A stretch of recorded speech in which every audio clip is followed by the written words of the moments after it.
Class 12 UP board के मेरे प्यारे विद्यार्थियों, स्वागत है आप सभी का हमारे इस चैनल प्रमोद साइंस क्लासेस में। मेरे प्यारे बच्चों, क्लास 12 के जितने विद्यार्थी 9 मार्च को शिक्षा शास्त्र यानी एजुकेशन का पेपर देने वाले हैं, मेरे प्यारे बच्चों उनके लिए हम एक बहुत ही इम्पोर्टेंट मॉडल पेपर इस वीडियो में शिक्षा शास्त्र का हल कराने वाले हैं। तो प्यारे बच्चों, वीडियो को शुरू से अंत तक जरूर देखेगा। उस पूरे पेपर को मैं इस वीडियो में आप सभी को आंसर के साथ बताने वाला हूँ। तो यहाँ पर देख सकते हैं आप सभी का जो पूर्णांक होगा वो 100 नंबर का होगा। और प्यारे बच्चों, आप सभी को जो समय मिलेगा आपके बोर्ड एग्जाम में वो 3 घंटे 15 मिनट मिलेगा। ठीक है, यहाँ पर देखिए सबसे पहले आइए हम सब निर्देश पढ़ लेते हैं। निर्देश में क्या करा है कि प्रारंभ के 15 मिनट परीक्षार्थियों को प्रश्न पत्र पढ़ने के लिए निर्धारित है। ठीक है, इसी तरीके से करा है कि सभी प्रश्न करना अनिवार्य है। और करा है कि प्रश्न संख्या 1 से बहुविकल्पी प्रकार का है। ठीक है, और करा है प्रश्न संख्या 2 से 6 तक निम्नलिखित उत्तरीय प्रश्न है। और करा है कि प्रश्न संख्या 7 से 12 तक अति लघु उत्तरीय प्रश्न है। ठीक है, जिनमें से प्रत्येक प्रश्न का जो उत्तर है आप सभी को 25 शब्दों में देना होगा। और करा है कि प्रश्न संख्या 13 से 18 तक लघु उत्तरीय प्रश्न है, जिनमें से प्रत्येक का उत्तर जो आप सभी को कितना देना होगा 50 शब्दों में देना है। ठीक है, आगे करा है स्टूडेंट इस तरीके से करा है कि प्रश्न संख्या 19 से 21 तक दीर्घ उत्तरीय प्रश्न है, जिनमें से प्रत्येक का उत्तर लगभग 250 शब्दों में देना होगा। ठीक है, और इसी तरीके से करा है कि सभी प्रश्नों को जो निर्धारित अंक है उसके सामने दिया गया है। सबसे पहले स्टूडेंट देखिए हमारे पास यहाँ पर एमसीक्यू क्वेश्चन है। सबसे पहला एमसीक्यू इसमें करा है, इसमें करा है कि मध्यकालीन शिक्षा का माध्यम कौन सी भाषा थी। तो स्टूडेंट ऑप्शन यहाँ पर है, ए है तुर्की, बी है पाली, और सी है अरबी फारसी, और डी है यहाँ पर उर्दू। तो स्टूडेंट इसका जो राइट आंसर होगा अरबी व फारसी, यानी ऑप्शन नंबर सी इसका राइट आंसर है। यानी करा है कि मध्यकालीन भाषा का माध्यम कौन सी भाषा थी, तो स्टूडेंट अरबी और फारसी थी। ठीक है, इसी तरीके से स्टूडेंट आगे यहाँ पर क्वेश्चन करा है कि शिक्षा से मेरा अभिप्राय विद्यालय में दी जाने वाली शिक्षा से है। यह कथन किसका है। तो स्टूडेंट ऑप्शन ए है यहाँ पर लाला लाजपत राय का, और बी है यहाँ पर स्वामी दयानंद का, सी है यहाँ पर गोपाल चंद गोखले का, और डी है यहाँ पर मदन मोहन मालवीय का। तो स्टूडेंट इसका जो राइट आंसर हो जाएगा ऑप्शन नंबर डी है, यानी ये जो कथन है ये मदन मोहन मालवीय का है। ऑप्शन नंबर डी यहाँ पर क्या हो जाएगा, इसका राइट आंसर होगा। ठीक है, इसी तरीके से स्टूडेंट हमारे पास अगला क्वेश्चन तीसरा वाला कर रहा है कि भारत में पर्यावरण विभाग की स्थापना कब की गई। स्टूडेंट ऑप्शन ए है यहाँ पर 1 नवंबर 1980 को, बी है यहाँ पर स्टूडेंट आप सभी का 1 नवंबर 1985 को, सी है यहाँ पर 1 नवंबर 1990 को, और डी है यहाँ पर 1 नवंबर 1986 को। तो स्टूडेंट इसका जो राइट आंसर हो जाएगा वो है स्टूडेंट ऑप्शन नंबर ए, यानी 1 नवंबर 1980 को भारत में पर्यावरण विभाग की स्थापना की गई थी। ठीक है, ऑप्शन नंबर ए इसका क्या हो जाएगा, राइट आंसर होगा।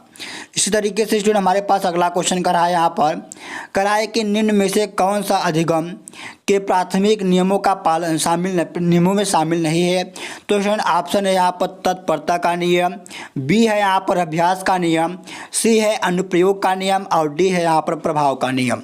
तो स्टूडेंट इसका जो राइट आंसर हो जाएगा ऑप्शन नंबर यहाँ पर सी इसका राइट आंसर, यानी अनुप्रयोग का नियम। ये क्या है, ये स्टूडेंट अधिगम के प्राथमिक नियमों में शामिल नहीं है। ऑप्शन नंबर यहाँ पर सी क्या हो जाएगा, राइट आंसर होगा। इसी तरीके से अगला क्वेश्चन हमारे पास पांचवा वाला करा है यहाँ पर बालक को चाटा मारना निम्नलिखित में से किस प्रकार का दंड है।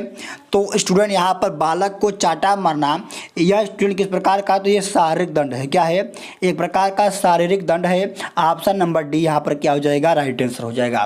स्टूडेंट यदि आप इस चैनल पर नए हैं, चैनल को सब्सक्राइब जरूर कर लीजिएगा।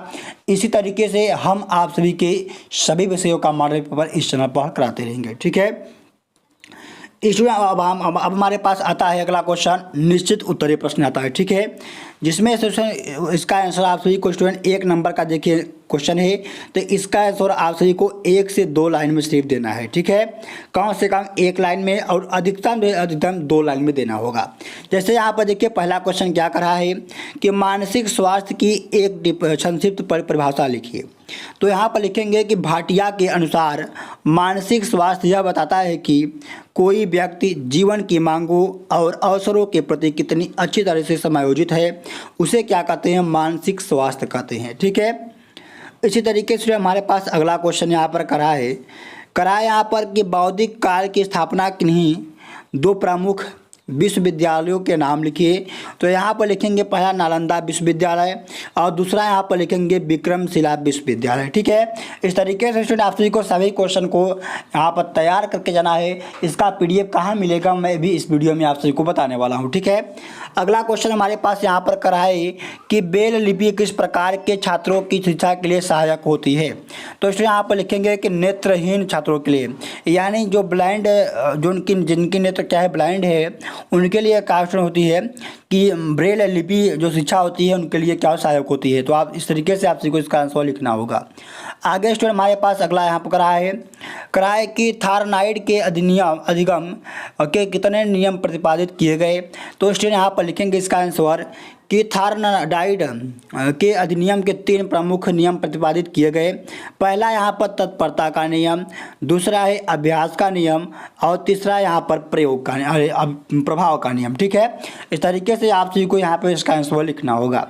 स्टूडेंट इसी तरीके से अगला क्वेश्चन यहाँ पर करा है कि मंद बुद्धि बालक की बुद्धि लब्धि लिखिए।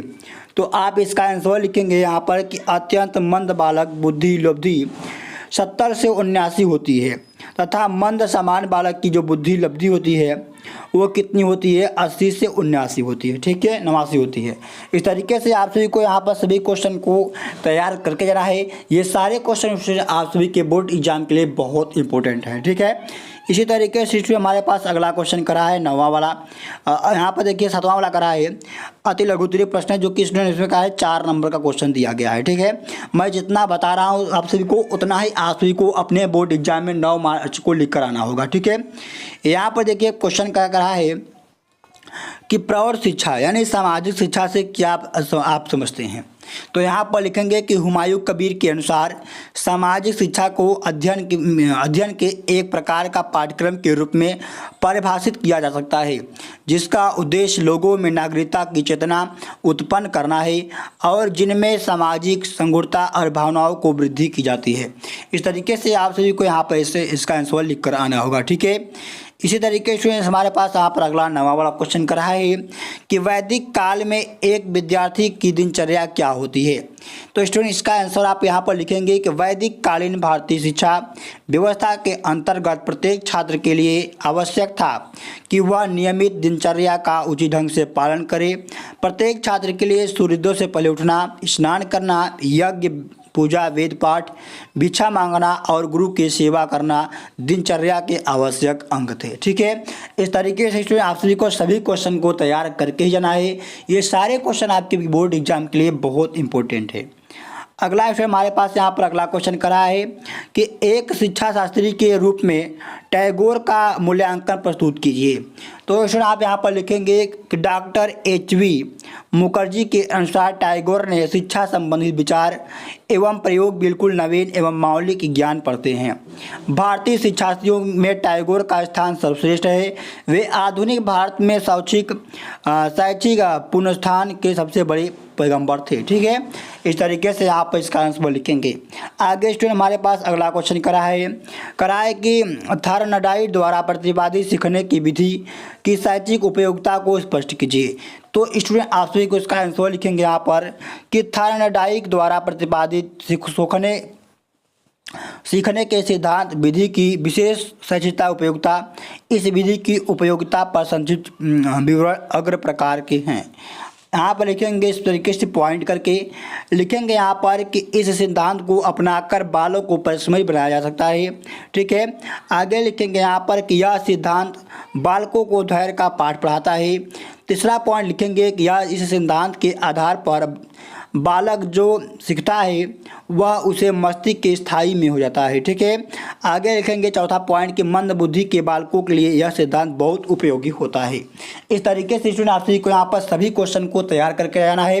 जितना क्वेश्चन मैं यहाँ पर जितना लिख कर आया हूँ सिर्फ उतना ही आप सभी को क्वेश्चन का आंसर लिख कर आना होगा आपके बोर्ड एग्जाम में। ठीक है, इसी तरीके से हमारे पास अगला क्वेश्चन करा है कि मध्यकालीन भारतीय शिक्षा के 2 मुख्य दोष बताइए। तो आप यहाँ पर लिखेंगे कि मध्यकालीन भारतीय शिक्षा के मुख्य दोष इस प्रकार थे।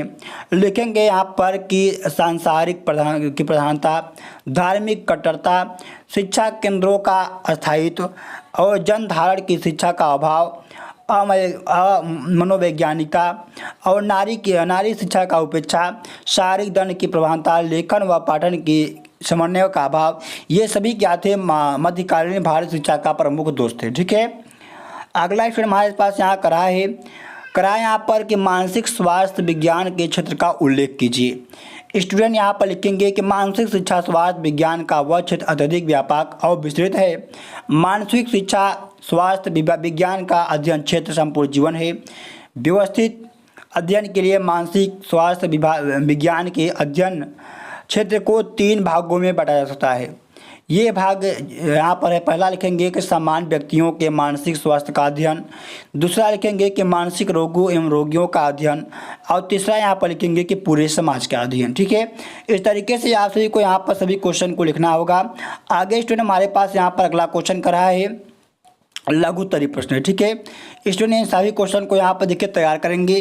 कराए कि वैदिक कालीन शिक्षा व्यवस्था के गुरु शिष्य के संबंध का प्रकाश डालिए। जनसंख्या शिक्षा के अर्थ एवं उद्देश्यों का वर्णन कीजिए। या फिर 15वां है कि पुरस्कार के प्रकार बताइए, इन्हें क्यों दिया जाता है। ठीक है, तो इन सभी को क्वेश्चन को आप सभी को तैयार करके जरूर जाना है। स्टूडेंट आगे आता है हमारे यहाँ पर दीर्घ उत्तरीय प्रश्न, जो कि स्टूडेंट यहाँ पर देखिए दिया गया है 10 नंबर का क्वेश्चन है। ठीक है, स्टूडेंट इसका आंसर आप सभी को 2.5 यानी 200 से 2.5 पेज यानी 2 से 2.5 पेज में आप सभी को इसका आंसर देना होगा। ठीक है, देखिए पहला यहाँ पर आया दीर्घ उत्तरीय प्रश्न में कि कोहलर द्वारा अधिनियम सिद्धांत हेतु किए गए प्रयोग का वर्णन कीजिए।